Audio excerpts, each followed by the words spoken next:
a leer un solo versículo, aunque hoy vamos a estudiar varios versículos de Hechos capítulo 7. Vamos a ir al versículo 35. A este Moisés, a quien había rechazado, diciendo: ¿quién te ha puesto por gobernante y juez? A este lo vio Dios como gobernante y libertador por mano del ángel que se le apareció en la zarza. De esta pregunta, y a partir del 35 vamos a ir hasta el 50. Pero ¿por qué no quiero leer? Porque estamos comenzando un poquito tarde y también porque son muchos los versículos que vamos a ir leyendo poco a poco del estudio. Yo les hago una pregunta. ¿Quién fue Moisés? ¿Un sacerdote? No. ¿Quién fue Moisés? Yo vuelvo y les leo: a este Moisés, a quien habían rechazado, diciendo: ¿quién te ha puesto por gobernante y juez? A este lo envió Dios como gobernante y libertador por la mano del ángel que se le apareció en la zarza. ¿Quién es Moisés? Muy bien, es un gobernante. ¿Ustedes qué sienten en su corazón cuando ven a un gobernante? Respeto, muy bien. ¿Qué más sienten cuando ven a un gobernante? Voy a hacerles algo muy fácil. Usted va en su carro y de pronto un policía le dice: ¡alto! ¿Y usted qué dice? ¿Cuánto respeto por ese señor? Porque él es una autoridad, es un gobernante. ¿O qué sentimos cuando se toman decisiones que afectan nuestra economía? O nuestra vida, o nuestra manera de pensar. Ahora, yo no estoy pensando en que el gobernante sea justo o injusto, pero la pregunta es: ¿qué nosotros sentimos?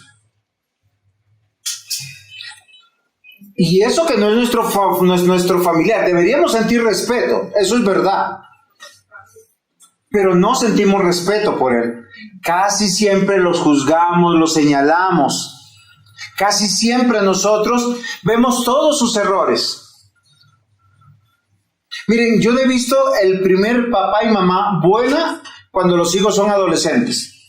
Porque los hijos todo el tiempo dicen: mi mamá es mala, mi papá es mala. Pero cuando están en una cama de una clínica a punto de morir, ¡ay, mi mamá!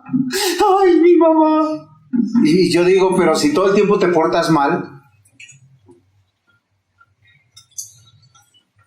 Y es muy particular, mis amados hermanos, que cuando la autoridad es un familiar cercano, ¿saben nosotros qué hacemos? Usamos toda su vida para señalarlo, para juzgarlo y para decir como: oiga, como que Dios se equivocó. ¿Quién era Esteban? Ya. Así, nosotros sabemos por la Biblia que es un diácono. Pero era un judío común y corriente. Estaba ante el Sanedrín, ante otras autoridades, que posiblemente su vida no era mejor que la de Esteban. Posiblemente Esteban era mucho mejor en vida que él. Pero ¿saben qué es lo que nosotros hacemos? Nosotros casi siempre juzgamos, y lo que ponemos en la balanza nunca es lo bueno. Siempre es lo que nosotros juzgamos como malo. Miren, solo un ejemplo. Los hijos tienen quejas de los padres, sí. ¿Pero por qué? Nos levantan temprano, nos mandan a ayudar, nos ordenan qué hay que hacer, nos dicen qué debemos o no debemos hacer, con quién juntarnos, con quién no juntarnos. ¿Es así o no es así? Y si le pregunto yo a cada papá y mamá que hace eso, ¿por qué lo hace? ¿Por qué lo hace? ¿Por qué lo hace? Usted siempre va a decir la misma respuesta: porque amo a mi hijo. Yo no creo que un papá se levante y dice: ay, uy, tengo una cosita. ¿Dónde está mi hijo que lo voy a molestar? ¿Dónde está ese condenado que lo quiero coger a juguete? No, es que yo con esta muchacha llevo varios días perdonándole, hoy me desquito. Yo no he visto el primer papá que se levante de esa manera. Pero los hijos cuestionan la autoridad de los padres todo el tiempo. ¿Y saben qué hacen lo peor los hijos? Murmuran detrás de los padres. Murmuran entre los hermanos. Y siguen murmurando. Y siguen murmurando. Ahora, no están entre los padres, están en los que están sentados. No es en serio. Murmuran entre los hermanos, entre los primos, entre los amigos. ¿De quién? De los padres. Y la esposa murmura del marido. Y el marido a veces murmura de la esposa. Y los creyentes murmuran de los pastores. Y nosotros de las autoridades. Pero yo les voy a decir algo, esto no es algo novedoso. ¿Y saben cómo usted justifica? Es que yo le conozco la vida. Es que yo sé de quién es, yo sé de dónde viene. ¿Si es así o no es así? Pero miren, de Jesús lo hicieron. Marcos capítulo 6, versículos 1 al 6. Salió Jesús de allí y vino a su tierra. ¿A dónde fue Jesús? A su tierra, donde le conocían. ¿Ustedes se imaginan al Señor Jesús? ¿A quién, Eliana? Al Señor Jesús. ¿De dónde estaban hablando de él? En su tierra. Si yo hablo, usted escucha, usted entiende. Entonces, fíjese, pero si los dos hablamos, no nos entendemos. Entonces, salió Jesús de allí y vino a su tierra. Y le seguían sus discípulos. Y llegando el día de reposo, comenzó a enseñar en la sinagoga. Ahora, yo solo quiero que piensen en algo. Un familiar muy querido, que lo conocimos desde chiquitico, que caminó con nosotros, viene a darnos una conferencia. Uno, ¿cómo se sienta delante de él? Y este sinvergüenza le cambió los pañales. Y se acuerda las travesuras, exacto, el menosprecio. Y las travesuras que ese me rompió un adorno tan bonito que yo tenía de la abuela. ¿Sí? Y mírenlo. No era buen estudiante y está aquí. Eso le pasó también a las personas cuando veían a Jesús. Y eso es un sofisma. ¿Qué es un sofisma? ¿Qué es un sofisma? Una mentira. Es una mentira. ¿O no es así? Es una mentira que se da como por hecho que es verdad. Y cada generación dice lo mismo. Entonces Jesús llega a su tierra, seguían sus discípulos. Llegó el día de reposo y comenzó a enseñar en la sinagoga. Y muchos oyéndole se admiraban y decían... Miren la admiración de los que estaban ahí. ¿Conocían a Jesús? Sí. ¿Ellos se admiraron para bien? No. Miren, ¿de dónde tiene estas cosas? Oiga, nos va a venir a enseñar. Ahora, yo no creo que el Señor Jesús haya sido un mal hijo, un mal adolescente, un mal joven, un mal hermano. Yo no creo que él, cuando iba a la sinagoga, se ponía a conversar con su vecino. Él con mucho respeto escuchaba a los que enseñaban en la sinagoga. Pero miren lo que dicen ellos. ¿De dónde tiene estas cosas? ¿Y qué sabiduría es esta que le es dada? Y estos milagros que por su mano son hechos. ¿No es desprecio que sienten? Casi siempre las personas son así. ¿No es el carpintero, hijo de María, hermano de Jacobo, de José, de Judas y de Simón? Yo conozco a sus hermanos, conozco a su papá, a su mamá, ¿y qué me va a venir a enseñar? ¿No están también aquí con vosotros sus hermanas? Y miren lo interesante de su admiración, y se escandalizaban. Mas Jesús les decía, no hay profeta sin honra, sino en su propia tierra y entre sus parientes y en sus casas. Cuán difícil es escuchar el mensaje de Dios, de aquellos que Dios puso como autoridad. Porque ellos no miran el mensaje de Dios, ni entienden el mensaje de Dios, sino están juzgando a la persona. No miran lo que Dios ha hecho en la persona, sino lo que ellos usan para justificar su pecado y su maldad. No hay profeta sin honra, sino en su propia tierra y entre sus parientes y en su casa. Y no pudo hacer allí ningún milagro, salvo que sanó a unos pocos enfermos, poniendo sobre ellos las manos, y estaba asombrado de la incredulidad de ellos. Y recorrían las aldeas de alrededor enseñando. ¿Saben? Yo les quiero enseñar a partir de ahora que nosotros empecemos a ver la obra de Dios correctamente. Hoy yo estuve muy sorprendido porque un pastor me dice, no, es que Dios no nos cambia, nos ayuda a confiar en Él. Yo dije, ¿cómo así? Me dije, ¿tú has visto algún creyente cambiar? ¿Puedes asegurar que cambió? No, está bien, yo acepto su argumento.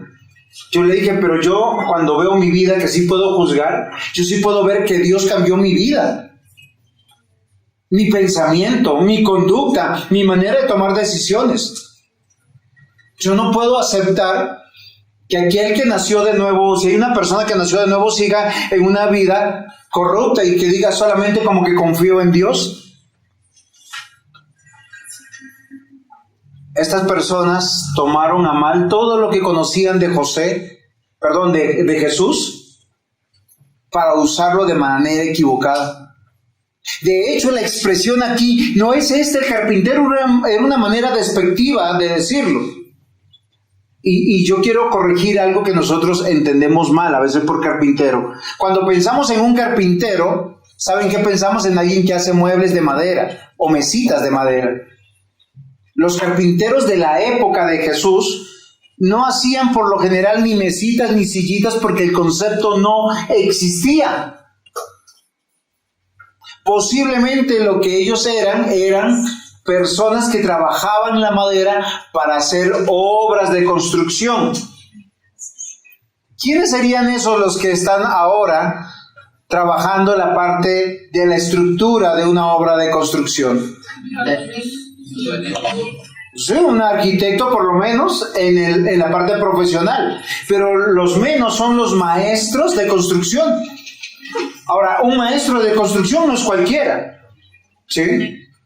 Sería un ayudante, un oficial, pero un maestro de construcción tiene que saber lo que está haciendo. O sea, hasta en esto ellos estaban obrando mal, estaban despreciando la profesión de él. Y esto es muy interesante. Se nota el desdén, el desprecio, e ignoran el privilegio de conocerle. Y yo les voy a decir por qué. Porque si ellos se hubiesen enfocado bien, y yo quiero que escuchen algo que es claro. ¿De quién estamos hablando en este momento? Del Señor Jesús. Yo por aquí no creo que haya sido un hijo desobediente. No creo que haya sido un hijo rebelde. No creo que haya sido un hijo que cuestionaba la autoridad ni a sus padres. ¿Por qué razón? Porque la Biblia dice que él en ninguna parte de su vida él pecó. Y la desobediencia de los padres es una evidencia de pecado. La rebeldía. Amados hermanos, los que le conocían a Jesús parecía que tenían el derecho porque le conocían, de humillarlo, de rechazarlo, en vez de sentir el privilegio de lo que Dios estaba haciendo en su vida. Esta frase, que no hay profeta en su tierra, quiere decir que nadie es reconocido por los suyos. Y cuán difícil es. Esteban no era la excepción. Moisés no fue la excepción. Cuando nosotros leemos Hechos 7, versículo 35, dice, a este Moisés a quien habían rechazado, ¿quiénes lo rechazaron? Los propios judíos. Los propios judíos lo habían rechazado. Dios lo envió como una respuesta a sus oraciones. ¿Cuáles eran las oraciones de los judíos en Egipto? Señor, sálvanos, se ha cumplido la promesa, ya tenemos que ser libres, nos están haciendo sufrir. Y Dios les envía a quien los va a libertar. ¿Cómo? Estando en autoridad, guiándolos, diciéndoles qué hacer. Y este pueblo es rebelde y contumaz. Queridos hermanos, nosotros tenemos que considerar que por nuestra situación pecaminosa, tal como a este Moisés, quien fue rechazado, y lo cuestionaban, ¿quién te ha puesto por gobernante y juez? Recuerden que este es el argumento de Esteban frente a aquellos que le acusan. ¿Quién te ha puesto? O sea, ¿quién es este? ¿A usted no le ha pasado? Lo para el policía y uno dice, ¡ay! ¿Y este ahora? Con respeto lo digo, yo sé que usted es policía, pero así es la ciudadanía, ¿cierto? Cuando ven a un policía, ¿y qué hacen? Inculpan a los malos policías de la acción de cualquier policía.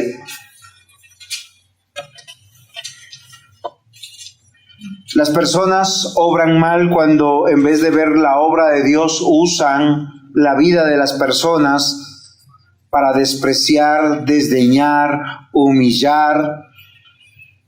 Y la mayoría de los hombres de Dios que fueron llamados a servir, a predicar, siempre fueron juzgados duramente, sin misericordia y con una legalidad que hace imposible su trabajo.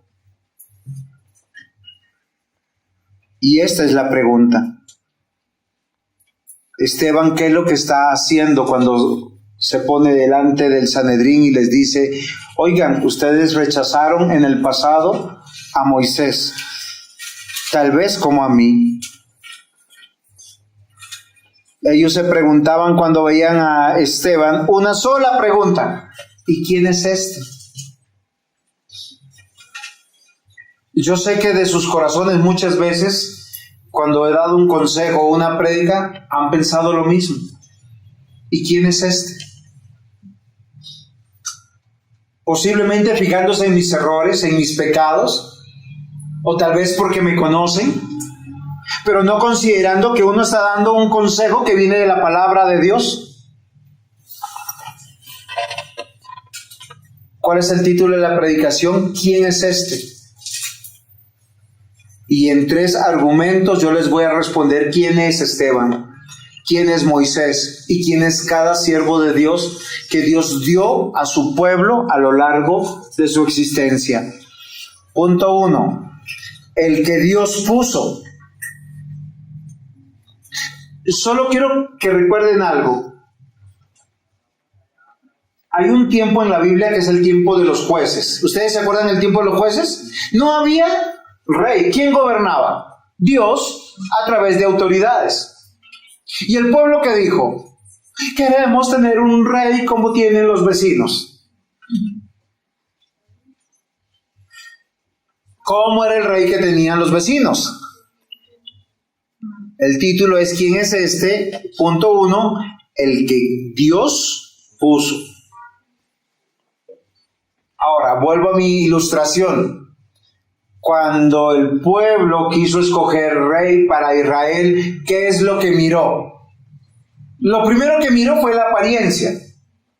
Un hombre que era bonito y hermoso. ¿Qué es lo segundo que miró? Que sea de buena familia, que tenga apellido, que tenga abolengo. ¿Es en serio? ¿Qué es lo tercero que miró? Que a ellos le agradara, que les hablara palabras bonitas. Pregunto, ¿Saúl, que ese fue ese rey elegido de esa manera, fue un buen rey para ellos? No. Cuando Dios buscó su reemplazo, ya no consideró al pueblo, consideró su sabiduría y le dijo a Samuel, oye Samuel, vas a ir a la casa de Isaí Y mira lo interesante, él era de la familia de Judá, pero no era un hombre reconocido. Sin embargo, vas a ir a la casa de él y tú vas a ungir a uno de sus hijos. Entonces Samuel llegó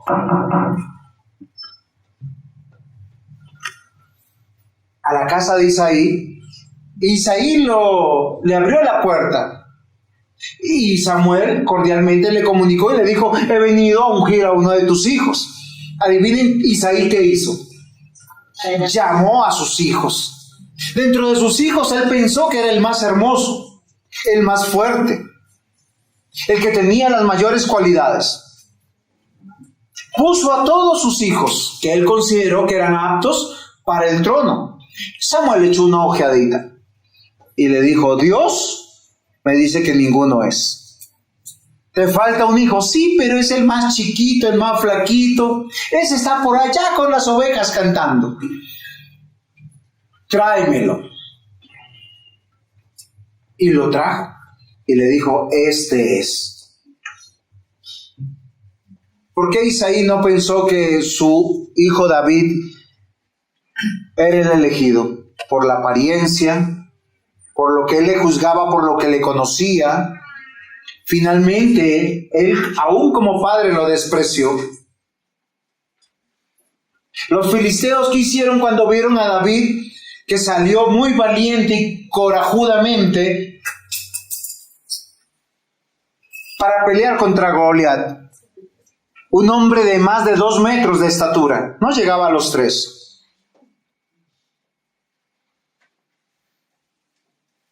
Dice: me ponen a este que viene con palos, ¿acaso soy un perro?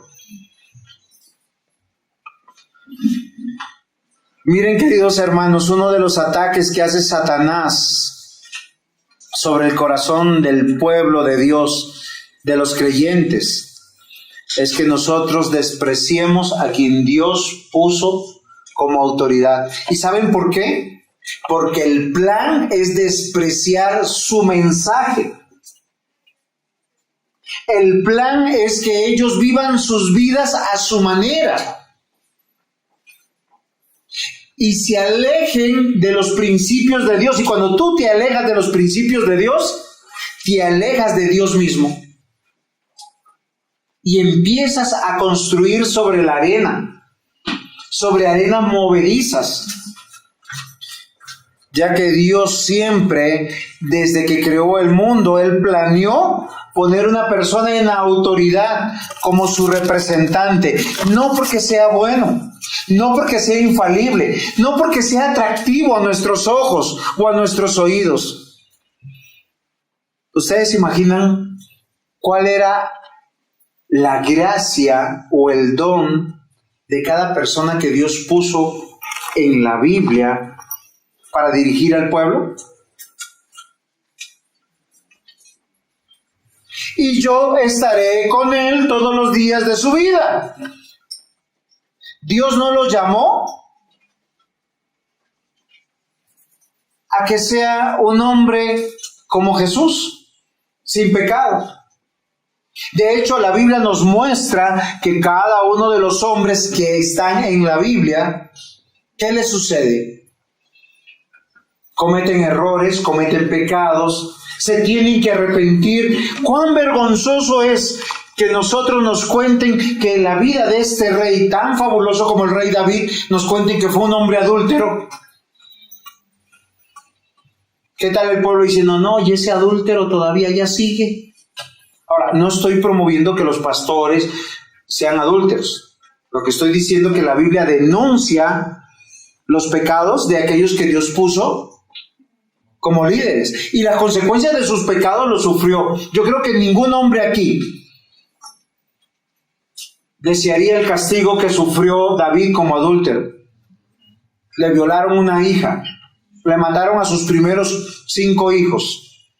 Dije 4 porque no me acordaba del hijo de Betsabé. Todos murieron. Su propio hijo lo traicionó, lo avergonzó. ¿Quieren esa disciplina? ¿Por qué Dios lo disciplinó? Porque Dios lo tomó como hijo. Usted puede construir una vida sin Dios si quiere. olvidarse de Dios. Pero todo lo que usted logre, al final se va a devolver en su vida. Pero lo que sí no podemos decir o cuestionar, ¿quién es este?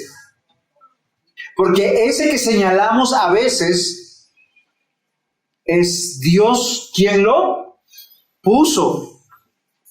Génesis 28:15. He aquí yo estoy contigo y te guardaré por donde quiera que fueses y volveré a traerte a esta tierra, porque no te dejaré hasta que haya hecho lo que te he dicho. ¿Se acuerdan en Génesis 28 a quién le está diciendo Dios semejante palabra? Semejante promesa de Dios que le está diciendo, yo estaré contigo. Es a Jacob. Ahora, ¿quién era Jacob? Según la Biblia, un hombre mentiroso, de muchacho muy perezoso, era de los que les gusta, ay mamá, tengo hambre, y la mamá, hágale la comidita. Ay mamá, no alcancé a tender la cama, ¿me la tiendes? Y esa mamá va y le tiende la cama. Ay mamá, es que llegué cansada, tranquilo mijo, yo le lavo la loza. Era un hombre sobreprotegido por la mamá, que los hay en cada casa, los hay. Búsquenlos. Nata, ¿cuál estás pensando? No me digas. ¿Tienes 3? No me digas. No, pero todos tenemos ese. Y los hermanos no lo quieren. Los hermanos sienten envidia, como que él es el preferido. ¿Sí? Pero Jacob era así. Esaú era todo lo contrario, un hombre trabajador.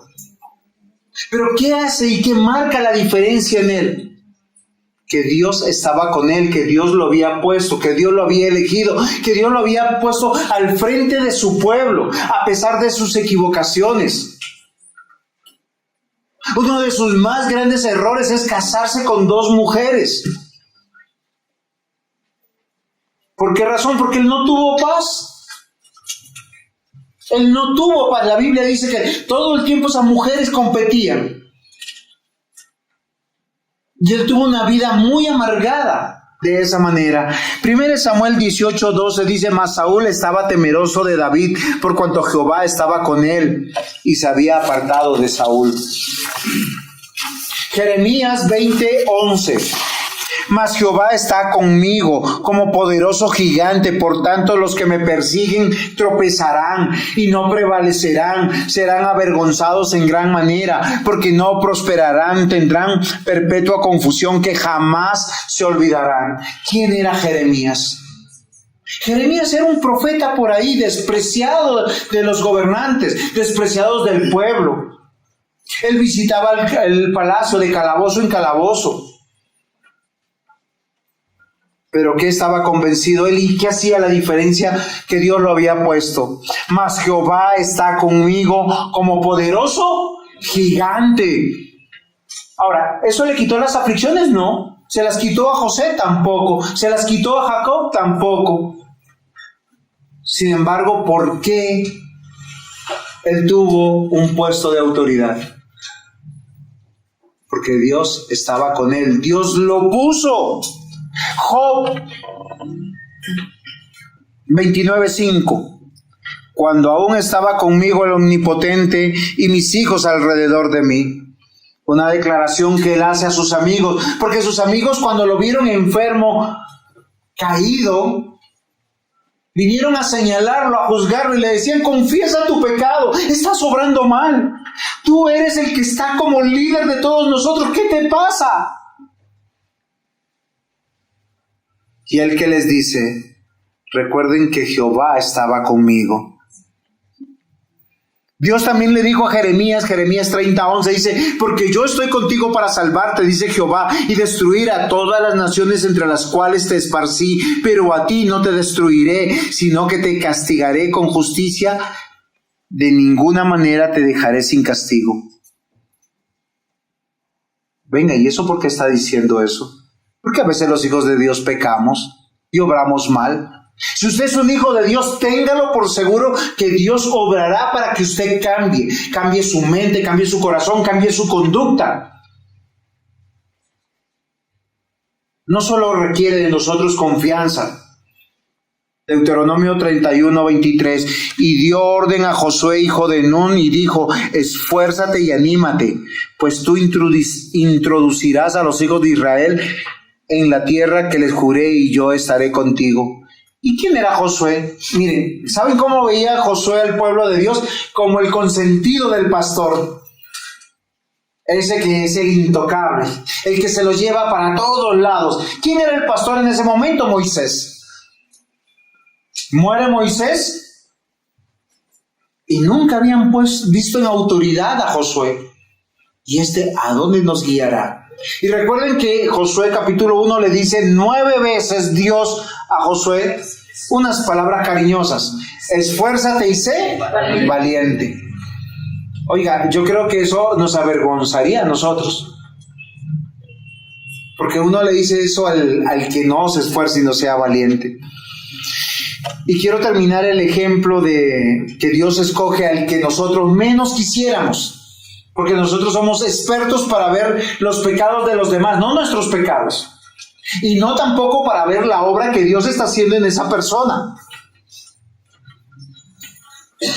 Hechos capítulo 18 versículos 9 y 11. Entonces el Señor dijo a Pablo en visión de noche: no temas, sino habla y no calles, porque yo estoy contigo, y ninguno podrá sobre ti la mano para hacerte mal, porque yo tengo mucho pueblo en esta ciudad. Y se detuvo allí 1 año y 6 meses enseñándoles la palabra de Dios. ¿Saben Esteban qué está haciendo con este discurso al decirles y mostrarles a Moisés? Mostrarles su rebeldía. Porque solamente un pueblo rebelde y contumaz no puede reconocer la obra de Dios y solo juzgar con sus ojos lo que ven. Esteban les muestra su rebeldía porque ellos estaban rechazando a quien Dios puso como autoridad para enseñarles, para guiar sus vidas, para que reflexionen.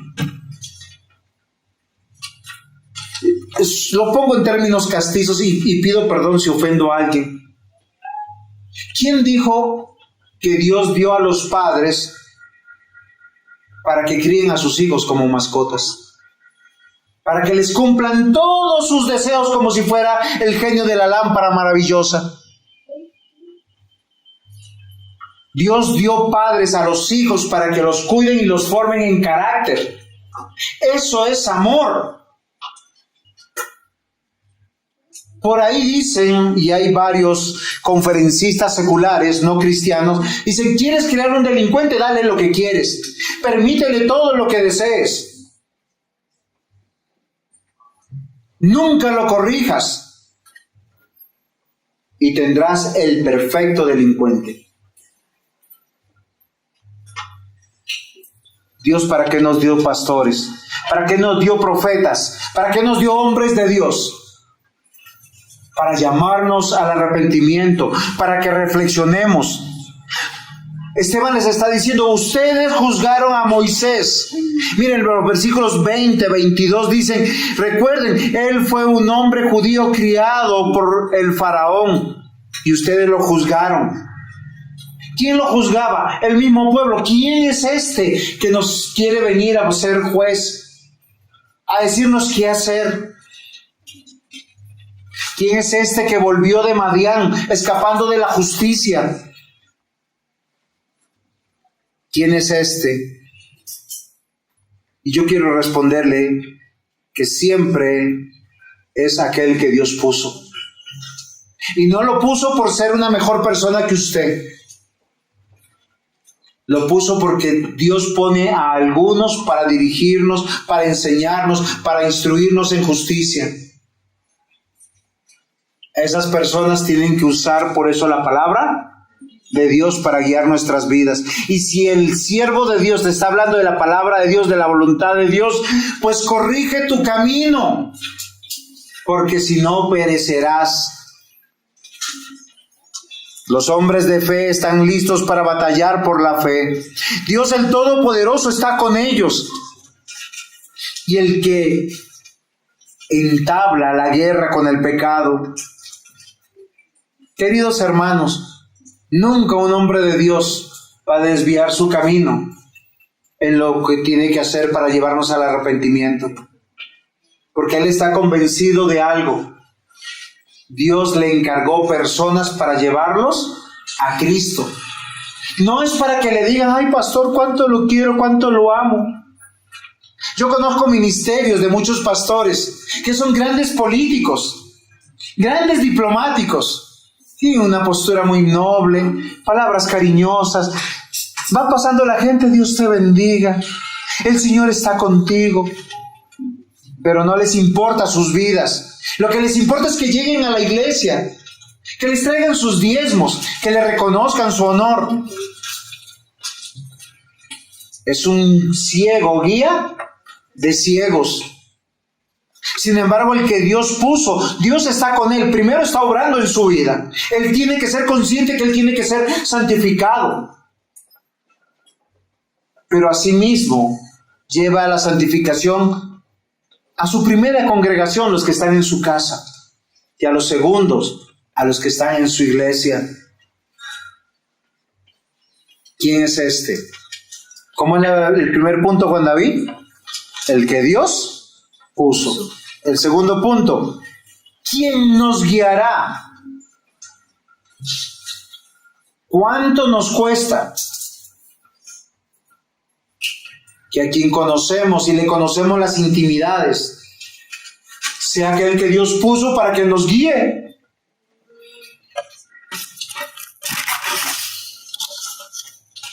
Es la palabra de Dios quien nos da fe para poder creerle a Dios y para batallar la fe de la mano de Dios. Nadie es sabio en su propia opinión, ni los pastores, ni Esteban, ni Moisés. ¿Moisés necesitó consejeros? Claro que sí. Dios le dio un consejero extraordinario. ¿Saben quién fue? Su suegro.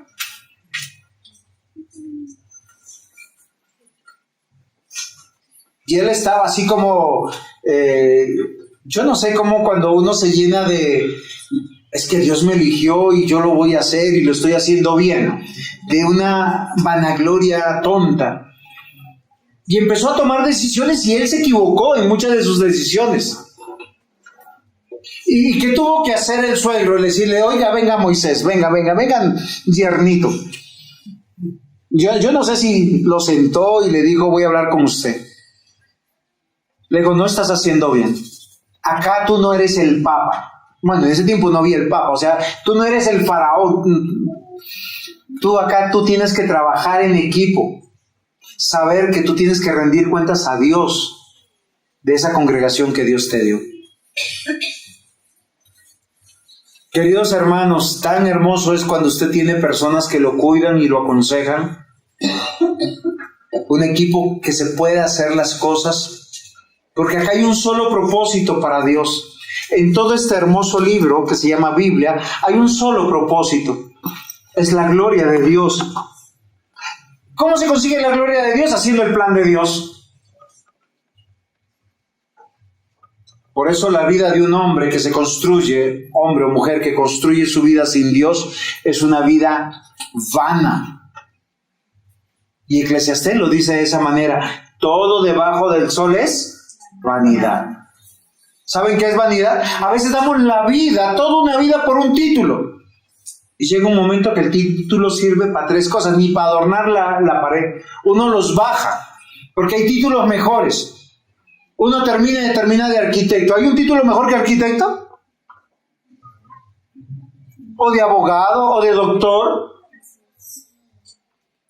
¿Y saben cómo lo sabemos? Porque hoy en día vemos que en los estudios seculares ya el estudiar una carrera no es suficiente. Tienes que hacer una especialidad o una maestría. O una maestría, una especialidad y un diplomado. O un doctorado. Qué sé yo, pero todo lo que estudias nosotros nos venden la idea como que eso es tu dignidad. Mentira. Hebreos 11, 32 al 40. ¿Y qué más digo? Por el tiempo me faltaría de Gedeón, de Barak, de Sansón, de Jefté, de David, así como de Samuel y de los profetas.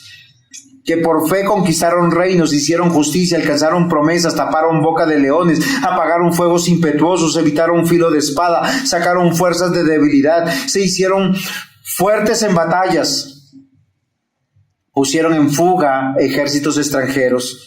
Las mujeres recibieron sus muertos mediante resurrección, mas otros fueron atormentados, no aceptando el rescate, a fin de obtener mejor resurrección. Otros experimentaron vituperios, azotes.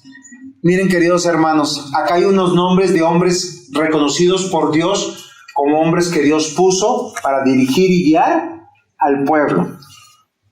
Pero si vamos a sus vidas personales, pensemos en uno de los más cuestionados, Sansón. ¿Cuál fue el problema de Sansón, Felipito? ¿Las qué? Ya se le olvidó el amor por la filistea. Sí, pero Dios lo había puesto en autoridad y le hizo entender y comprender que su confianza solo sería Dios y él estaba con un propósito para su vida. De David, un hombre que fue un gran guerrero, mal padre, mal esposo. Amados hermanos, yo no quiero hablar mal de los hombres de Dios. Lo que yo quiero es que ustedes piensen en algo. Dios siempre nos dio personas para que nos guíen, no por sus vidas impecables, sino porque Dios está obrando en sus vidas, transformándolos, cambiándolos y enseñándonos cuál es la voluntad perfecta de Dios para nuestra vida, nuestro matrimonio, nuestros hijos, nuestro servicio en la iglesia. Esteban fue puesto con un solo propósito, creo yo, en todo el estudio que estoy haciendo de Esteban: que el apóstol Pablo se arrepienta de sus pecados, de poner evidencia que se les predicó al Sanedrín y el Sanedrín no creyó.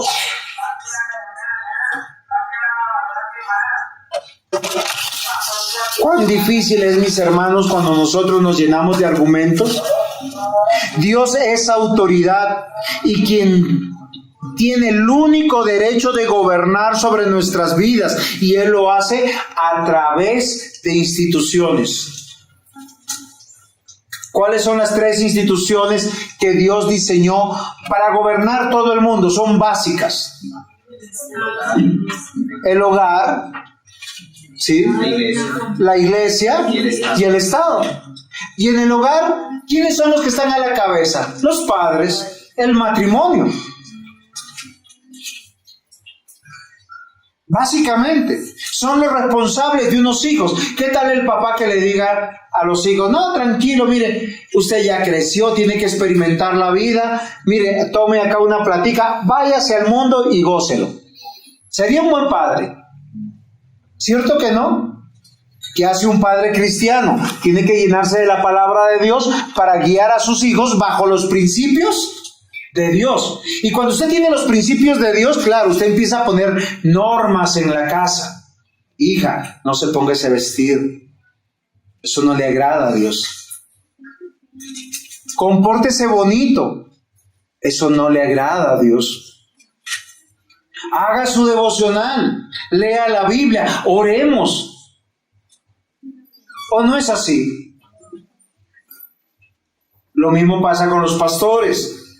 Amados hermanos, cuando nos preguntamos quién es este, como hizo el Sanedrín, tenemos que refrescar nuestras mentes.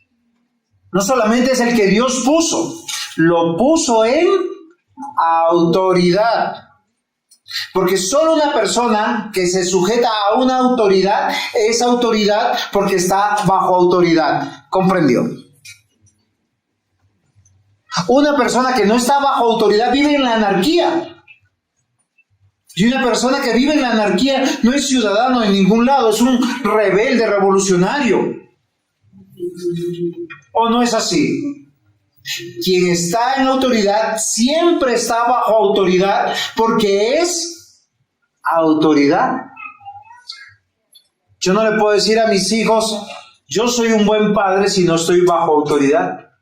No le puedo decir a ustedes: soy un buen pastor, si no estoy bajo autoridad. Romanos capítulo 13, versículos 1 y 2 dice: sométase toda persona a las autoridades superiores. Oiga, ¿no les parece interesante por qué hace el énfasis? Porque hay autoridades que están a nuestro nivel, que son en estado igual, y hay otras que son autoridades que están en un estado inferior. Ahora, no es de jerarquía, sino es de encargo. Dice: sométase toda persona a las autoridades superiores, porque no hay autoridad sino de parte de Dios. Presbítero Rafael, ¿por qué usted es padre? Porque Dios lo puso por padre. Pero usted puede decir: es que yo voy a criar a mis hijos a mi manera. No, tiene que hacerlo bajo la autoridad de la palabra de Dios. Hacen lo mismo los pastores, hacen lo mismo los ancianos, los diáconos, y así también deberían hacer los gobernantes. Sométase toda persona a las autoridades superiores, porque no hay autoridad sino de parte de Dios. Y yo quiero que reflexionen en eso. Quiten de su mente quién es este. Dios lo puso.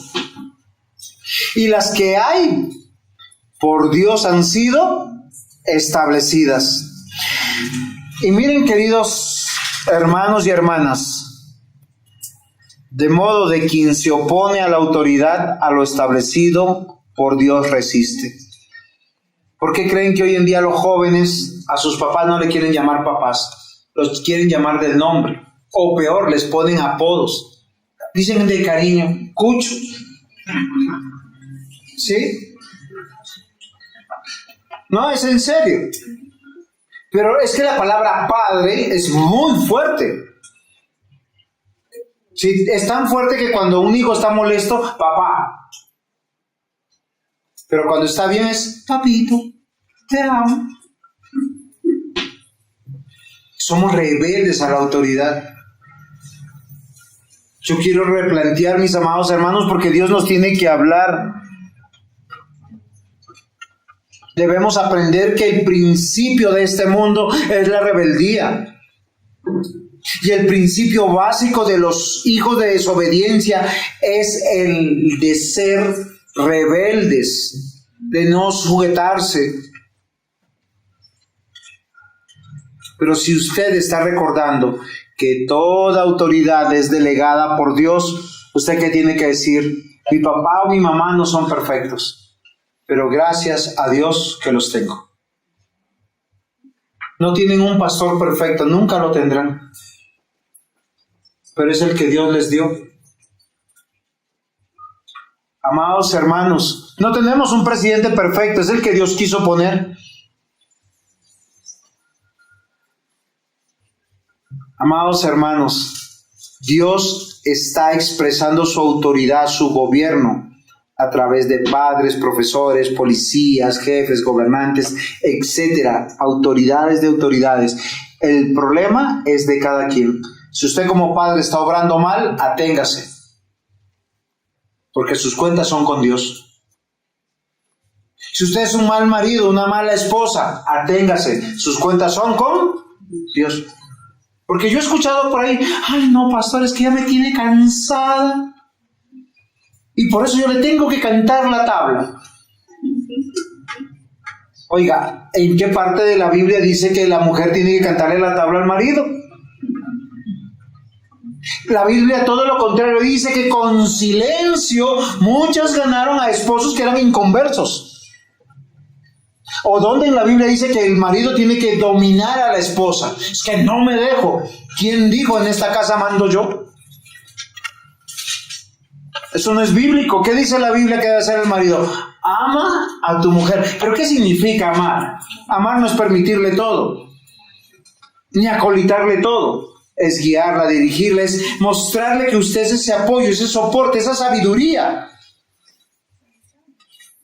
Y todos nosotros los varones tenemos que crecer en eso. Y sobre todo que tenemos que estar ahí para proteger, para cuidar. Puesto que la autoridad viene de Dios. Y esto es muy interesante. porque no hay padres a distancia. No hay padres virtuales. No hay esposas ni esposos virtuales o a distancia. Tienen que estar ahí. No hay pastores virtuales. O sea, eso de que vamos a hacer la congregación virtual. Yo conozco a muchos hombrecitos por ahí. No, es que yo le quiero invitar la invitación a la iglesia virtual. No, es que la iglesia es real, de ladrillos vivos. La rebeldía del pueblo de Dios frente a aquellos que Dios había puesto era evidente. El ejemplo que Esteban usa dice, en el tiempo de Moisés, el pueblo cómo se rebeló contra Moisés. En cuanto Moisés dio la espalda, subió al monte Sinaí, se demoró solo 40 días. Y llegó y, ¿qué es esto? Dice, él sintió trueno como un zumbido de abejas. Estaban adorando un becerro. Usted puede construir una... Oiga, si los hijos no se pueden criar solos, ¿ustedes se imaginan que llevemos a Johan, a Juan David, a Eliana, a los niños de esta iglesia y los llevamos a un monte? Y los dejamos allá. Que Dios los cuide. No, ellos ¿qué necesitan? De sus padres, de un hogar. ¿O no es así? Y los jóvenes también, porque ellos están en una parte intermedia entre que están dejando de ser niños para ser adultos. ¿Y necesitan de quién? De los padres. Y nosotros como creyentes tampoco no podemos vivir nuestra fe a nuestra manera, ni adorar a nuestra manera, ni hacer las cosas a la manera. En los tiempos de Amós que cita Esteban también en nuestros versículos, ¿saben qué hicieron en el pueblo? En vez de adorar a Dios, dejaron sus hijos a Moloc. Y hay muchos padres que hoy dejan a sus hijos a Moloc, a esos dioses paganos. El mundo está con las manos así como al dios Moloc. Al dios Moloc, ¿saben cómo lo representaba? En una estatua erigida de un hombre con unas manos tiernas extendidas. Esas manos eran manos de bronce. Y cuando tenían que traerle sacrificio, ofrenda a este dios, ¿qué hacían? Calentaban estas manos de bronce y el padre o la madre que venía a ofrecer lo ponía sobre estas manos ardiendo. Toda esta figura era una figura hueca, que cuando el niño gritaba, parecía que el Dios clamaba. Y esto es muy cruel. Pero ¿cuántos padres entregan a sus hijos a Moloc? A un mundo que los oprime. Finalmente, este pueblo entregó al justo, al Cristo, le arrancaron la vida. Yo creo que es importante, mis amados hermanos, que como pueblo de Dios, nosotros reflexionemos. Dios ha mostrado su amor, que siempre ha puesto hombres valerosos para renunciar a sus vidas. No son vidas perfectas, pero son vidas dispuestas a abrir sus casas, a entregarse por completo, a estar 7/24 por nosotros, para guiarnos, para ponernos la palabra de Dios y darnos dirección. Eso se llama guía en todos los aspectos de nuestra vida, porque esta preciosa palabra de Dios nos habla aún de qué carrera estudiar, cómo ser mayordomos, cómo ser esposos, cómo ser padres, cómo divertirnos, hasta cómo hablar. Segunda de Timoteo 3:16-17 dice, toda la escritura es inspirada por Dios. Karina, ¿cómo es? Toda la escritura, exacto, es inspirada por Dios. Y dice más, si ustedes se dan cuenta, es útil para enseñar, para redarguir. ¿Qué es redarguir? Juanda. Eso se llama redarguir. Que me preste atención. Es un ejemplo, por si acaso. Para corregir, siéntese bonito. Eso es un aspecto de corrección, pero en la vida necesitamos corregir las cosas que a nosotros nos parecen normal para instruir en justicia, a fin de que el hombre sea perfecto, enteramente preparado para toda buena obra. Entonces, ¿quién es este? Punto 1. Dios lo puso.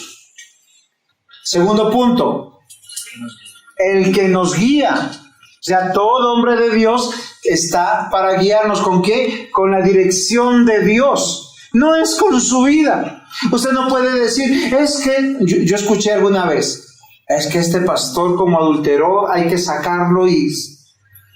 No, hay que llamarlo al arrepentimiento, pero no es que si pecó o no pecó lo que nos guía. No es que Dios falló. Porque hay pastores que han sido ladrones, adúlteros, mentirosos, fornicarios, no tienen carácter, temperamentales. Porque han habido hombres de Dios así o no. ¿Se acuerdan un hombre temperamental que había en la Biblia? Dios le dice, ¿haces bien en enojarte tanto? Sí, bien. No, es en serio. Ese era Jonás. Se ponía bravo de todo, porque sí, porque no y por si acaso.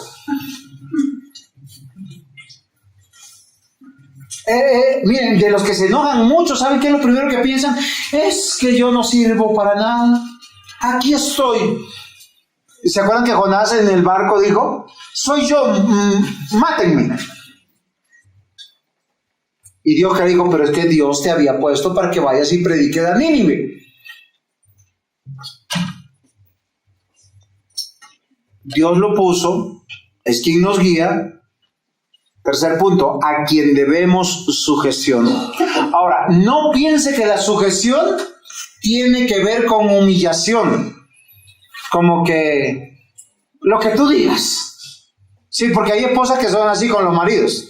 Lo que tú digas. Y van quejándose toda la vida. Y hay miembros en la iglesia que es lo que tú digas. Y van yendo por la vida de esa manera. No es así. Es que la sujeción bíblica es algo muy hermoso. La sujeción tiene que ver con la unidad. Yo me sujeto, ¿sí? Si mi esposa se sujeta a mí, o sea, imagínense, ella está acá, Raquel, y viene y me abraza, yo me sujeto. Lo más probable es que yo no pueda caminar libremente. Tampoco me van a ver libremente. Desde Génesis observamos, mis amados hermanos, que Dios fue llamado a sujetarse. Y la sujeción trae algo inherente a la unidad. Se llama obediencia. Es tan hermoso cuando llegan los padres con los hijos a la iglesia, porque la Biblia dice que debemos presentar en sacrificio vivo nuestros cuerpos como un sacrificio vivo, santo y agradable a Dios. Dice nuestro culto racional. Y lo más racional es que yo con mi esposa y con mis hijos, que Dios nos ha bendecido, glorifiquemos a Dios como familia, como ese hogar, diciendo, Señor, tenemos el tiempo para decirte, gracias porque le diste en la vida. ¿Ustedes se imaginan si hace 40 días Dios se hubiese llevado a Raquel? Hoy yo estaría solo con mis hijos. Y la muerte no es mala, es parte del plan de Dios, pero cuánta tristeza habría en nuestro corazón. El venir viudo o huérfano implica que Dios está obrando también en nuestra vida. Pero si ustedes, Pastor y Raquel, no, es que se fue de paseo, o no quiso venir, ¿cómo uno se siente? ¿Cómo se siente? Karina, ¿cómo se sentiría tu papá si tú le dices, no quiero ir el próximo domingo y me quedo en la casa? ¿Se sentiría orgulloso o avergonzado? Pero avergonzado por la tarea que Dios le dio a él como padre, como hombre cristiano. Y miren lo interesante, porque es aquí donde aplica la sujeción. Por más que yo no entienda, yo debo sujetarme porque es que mi papá me fue dado porque Dios me ama. Yo no he visto al primer huérfano decir, Señor, gracias porque soy huérfano. El que es huérfano es abusado por las personas que lo crían, así lo críen con amor.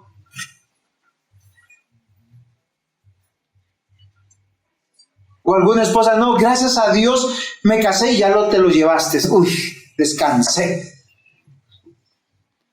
Queridas esposas, ustedes cuando tienen a su esposo que las protege, que las guíe, que las cuide, ¿usted qué dice? Señor, gracias por ese esposo. Cuando uno está enfermo, miren, una de las cosas más valiosas es que la esposa lo cuide, lo arrope, lo lleve. Uno siente el amor de Dios. Queridos hermanos, desde Génesis Dios llamó al hombre a sujetarse. Dios creó a Adán y a Eva, no hizo solamente a Adán. Y Adán cuando vio a Eva, ¿qué dijo? Esta será llamada varona, porque es carne de mi carne y hueso de mis huesos. No dijo postdata, durmiendo con el enemigo. Algunos se sienten así. Ningún padre he visto que diga, qué pereza con este hijo. Queridos hermanos, Dios puso al hombre para que disfrutara del plan de Dios. No lo puso a crear cultura, ni civilización, y mucho menos leyes. Lo llamó a estar bajo su dirección. Lea la palabra de Dios. Le dio los principios para hacer una buena liturgia. Le dio los principios para gobernar bien la sociedad. Le dio los principios para multiplicarse. Le dio los principios para sobrevivir. Hoy yo los quiero decir que a las autoridades les debemos sujeción. Por eso este Sanedrín rechazaba a Esteban. ¿Por qué rechazaban a Esteban? Porque lo juzgaron por su vida. ¿Quién es este? El que Dios puso. Porque lo quieren ver perfecto en su vida, no en la dirección que le da a su vida. ¿No le parece incoherente? Si acá hay un hombre que esté libre de pecado, debe estar en el cielo. Porque solo en el cielo ya no pecamos más. Ni siquiera es porque no haya pecado nunca. Dejemos de señalar y aprendamos a sujetarnos, a ser respetuosos. Yo aprendí eso desde muy niño, y eso que mis padres no eran cristianos. Al policía se le dice señor policía, al doctor se le dice señor doctor. Que día mi madre me envió la muestra de un pastor, de un regalo de un pastor. Yo tendría como 7, 8 añitos, con dedicatoria. Me dice, Juan, me dijo, ya sé por qué tú eres pastor, desde niño Dios te había elegido. Tú te escapabas a esa iglesia. Yo ni recordaba. Pero no lo ha hecho porque yo tengo una vida perfecta, sino porque hay una perfecta palabra de Dios que me tiene que guiar a mí, le tiene que guiar a ustedes. Y la sujeción tiene que ver con unirnos, estar unidos. Hechos 6:5, agradó la propuesta a toda la multitud y eligieron a Esteban, varón lleno de fe y del Espíritu Santo, a Felipe, a Prócoro, a Nicanor, a Timón, a Parmenas, a Nicolás, prosélito de Antioquía, a los cuales presentaron ante los apóstoles, quienes orando le impusieron manos. ¿Por qué el Sanedrín le tenía que reconocer su autoridad y le debían sujeción? Porque Dios lo eligió, porque Dios los puso para guiarlos, porque a Él es autoridad. ¿Cómo lo sabemos? Fue elegido entre los creyentes. Hechos capítulo 6:8, y Esteban, lleno de la gracia y del poder, hacía grandes prodigios y señales entre los pueblos. Y queridos hermanos, Dios ha llamado a sus siervos en autoridad y bajo su palabra y para su propósito. No los juzguen duramente. Ellos no necesitan de su crítica. ¿Saben de qué necesitan? De su oración. De su oración. Porque Dios sí transforma corazones. Dios sí transforma vidas. Dios transforma nuestras mentes. Para agradarle, para glorificarle. Para que las personas cuando vean digan, sí, ahí va el hombre de Dios. Este era, ahora es. Y esto le faltó al Sanedrín. Porque nuestros textos denuncian que este pueblo siempre fue rebelde a la autoridad, aunque siempre Dios lo llamó a la sujeción.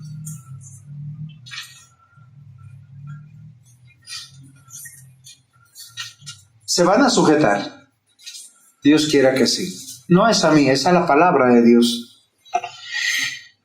Miren, Moisés fue un hombre del pueblo por nacimiento, formado en la palabra. Esteban también un hombre de Dios, formado por la palabra.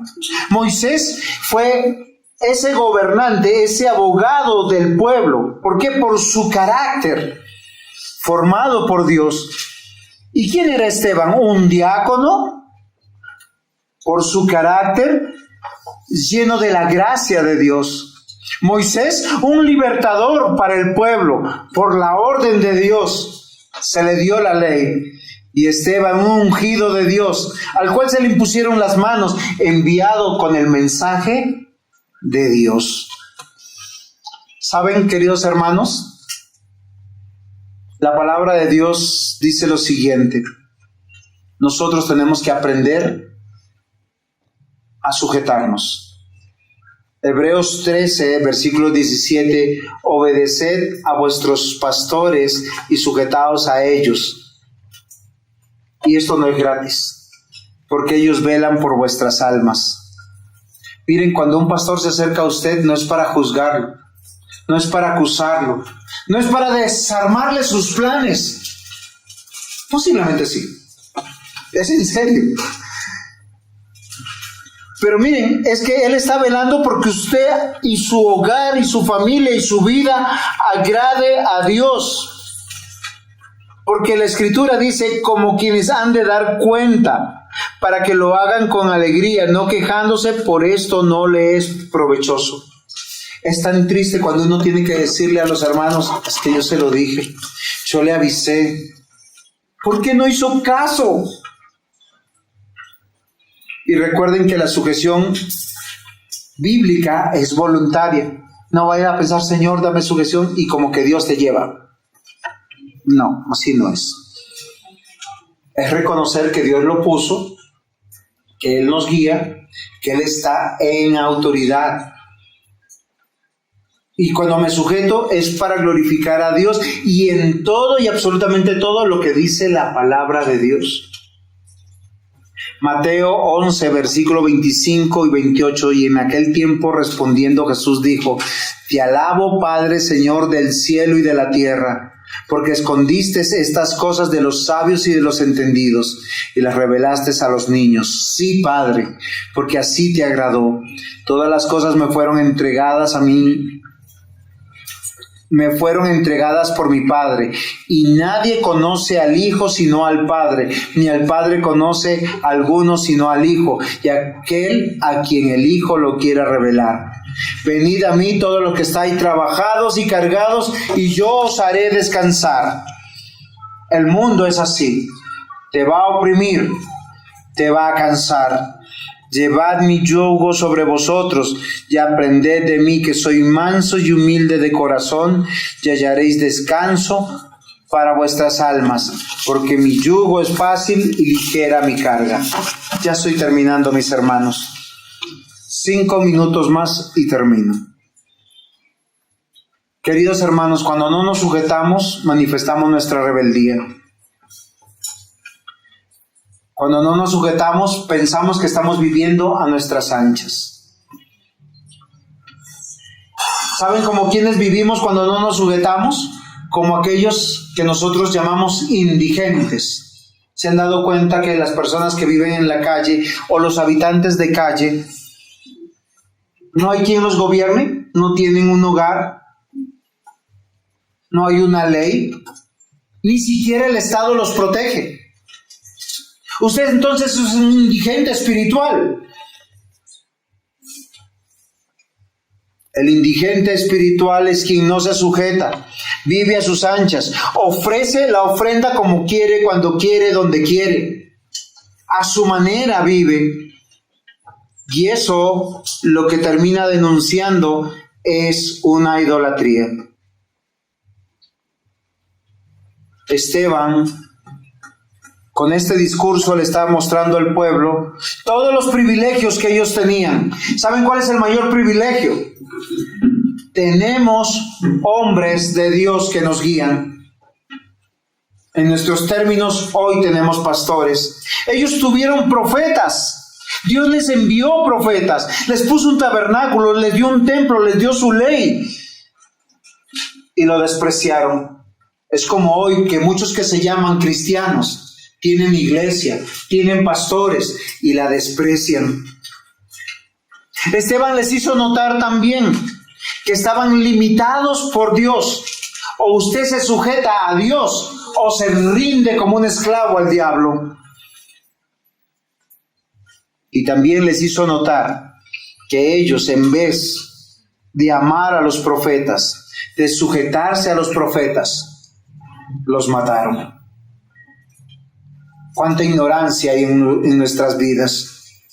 Dios nos ama cuando nos da personas que nos cuidan. ¿O no es así? Los hijos lo pueden atestiguar. Un papá que no cuida a los hijos es un papá desnaturalizado, sin corazón, sin amor. Antes muchos tenían hijos simplemente para jactar. Tengo 30 hijos. Habían hombres que tuvieron 30 y más hijos. Mujeres que tuvieron hijos e hijas, pero simplemente para negociar sus matrimonios y tener posiciones económicas. Y hay lugares que se llaman iglesia, que solo quieren tener adeptos religiosos para ellos vivir holgadamente.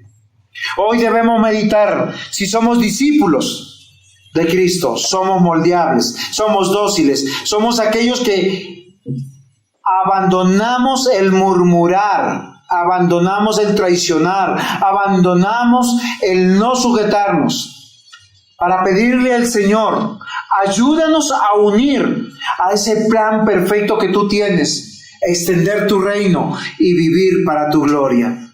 Amados hermanos, si ustedes ven hombres de Dios, no los mates, no los traiciones, no los abandones. Únete al plan de Dios, la extensión de su reino y glorificar su nombre. Amén. Amén. Pongámonos en pie. Vamos a dar gracias a nuestro Dios.